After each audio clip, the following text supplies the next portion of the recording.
YONO 1வது அதிகாரம் 1ஆம் வசனத்தில் இருந்து 17ஆம் வசனம் வரை. அமிதாயின் மகன் யோனாவுக்கு ஆண்டவரின் வாக்கு அருளப்பட்டது. அவர், நீ புறப்பட்டு நினிவே மாநகருக்கு போய் அதற்கு அழிவு வரப்போகிறது என்று அங்குள்ளோருக்கு அறிவி. அவர்கள் செய்யும் தீமைகள் என் முன்னே வந்து குவிகின்றன என்றார். யோனாவோ ஆண்டவரிடம் இருந்து தப்பியோட எண்ணி தர்சீசுக்கு புறப்பட்டார். அவர் யோப்பாவுக்கு போய் அங்கே தர்சீசுக்கு புறப்படவிருந்த ஒரு கப்பலை கண்டார். உடனே கட்டணத்தை கொடுத்துவிட்டு ஆண்டவர் திருமுன் நின்று தப்பியோட அந்த கப்பலில் ஏறி அதில் இருந்தவர்களோடு தர்சீசுக்கு பயணப்பட்டார். ஆனால் ஆண்டவர் கடலில் கடும் காற்று வீசும்படி செய்தார். கடலில் பெரும் கொந்தளிப்பு உண்டாயிற்று. கப்பல் உடைந்து போகும் நிலையில் இருந்தது. கப்பலில் இருந்தவர்கள் திகிலடைந்தார்கள். அவர்கள் ஒவ்வொருவரும் தம் தம் தெய்வத்தை நோக்கி மன்றாடலானார்கள்.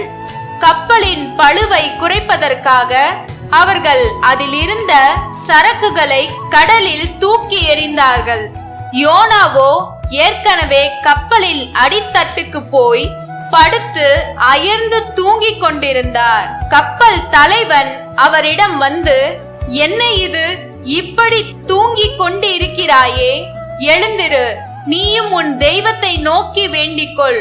ஒருவேளை அந்த தெய்வமாவது நம்மை காப்பாற்றலாம், நாம் அழிந்து போகாதிருப்போம் என்றான். பிறகு கப்பலில் இருந்தவர்கள், நமக்கு இந்த பெருந்தீங்கு யாரால் வந்தது என்று கண்டறிய சீட்டு குலுக்குவோம் என்று ஒருவரோடு ஒருவர் பேசிக்கொண்டார்கள். அவ்வாறே அவர்கள் சீட்டு குலுக்கி போட்டார்கள். சீட்டு யோனாவின் பெயருக்கு விழுந்தது. எனவே அவர்கள் அவரை நோக்கி, இப்பொழுது சொல், இந்த பெருந்தீங்கு யாரால் வந்தது? உன் வேலை என்ன? எங்கிருந்து வருகிறாய்? உன் நாடு எது? உன் இனம் எது என்று கேட்டார்கள்.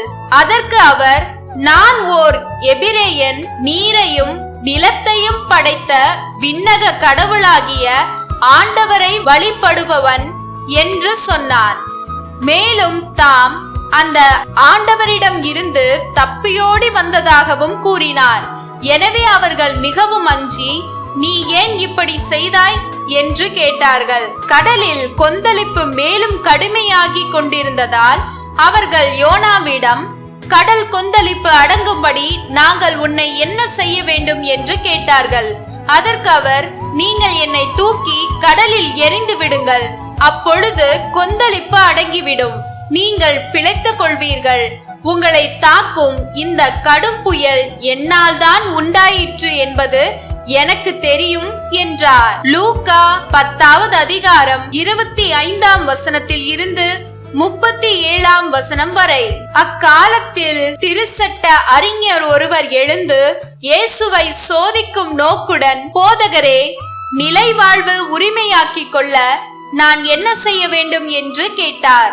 அதற்கு இயேசு, திருச்சட்ட நூலில் என்ன எழுதியிருக்கிறது? அதில் நீர் என்ன வாசிக்கிறீர் என்று அவரிடம் கேட்டார். அவர் மறுமொழியாக, உன் முழு இதயத்தோடும் முழு உள்ளத்தோடும் முழு ஆற்றலோடும் முழு மனதோடும் உன் கடவுளாகிய ஆண்டவரிடம் அன்பு கூறுவாயாக. உன் மீது நீ அன்பு கூறுவது போல் உனக்கு அடுத்திருப்பவர் மீதும் அன்பு கூறுவாயாக என்று எழுதியுள்ளது என்றார். இயேசு, சரியாய் சொன்னீர், அப்படியே செய்யும், அப்பொழுது வாழ்வீர் என்றார். அவர் தம்மை நேர்மையாளர் என காட்ட விரும்பி, எனக்கு அடுத்திருப்பவர் யார் என்று இயேசுவிடம் கேட்டார்.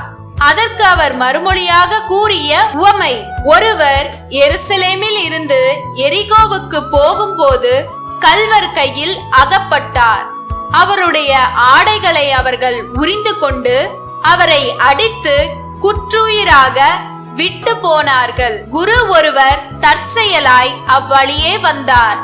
அவர் அவரை கண்டதும் மறுபக்கமாக விலகி சென்றார். அவ்வாறே லேவியர் ஒருவரும் அவ்விடத்துக்கு வந்து அவரை கண்டதும் மறுபக்கமாய் விலகி சென்றார்.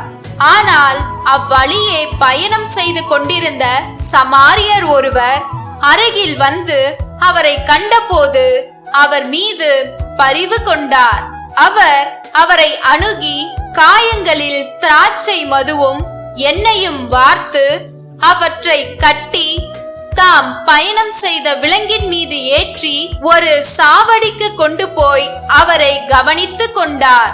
மறுநாள் 2 தெனாரியத்தை எடுத்து சாவடி பொறுப்பாளரிடம் கொடுத்து, இவரை கவனித்துக் கொள்ளும், இதற்கு மேல் செலவானால் நான் திரும்பி வரும்போது உமக்கு தருவேன் என்றார்.